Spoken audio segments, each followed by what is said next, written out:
In this video, you are going to see how to change the auto save time intervals in Adobe Premiere Pro and how it saved me by getting back the entire project file when the current one got corrupted.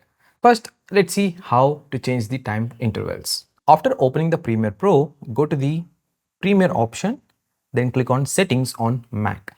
If in case you are using the Windows version, go to the Edit, then at the last, hover the mouse to the Preferences. There you will see the option called Autosave. Click on it. This window will be opened. First, make sure you enable the Automatically Save Projects option. Under that, you will see this option of how often the project has to be automatically saved. We can add here the time in terms of minutes. If in case you keep forgetting to save the project manually, I highly recommend making this 1 minute. Next, under that, we can see maximum project versions. I'm giving it as 10.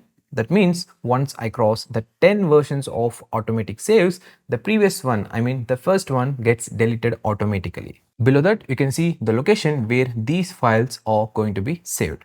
That's it guys, this much easy it is. Now coming to the uses of it and how it saved me by helping me get back the entire project file when the current one got corrupted.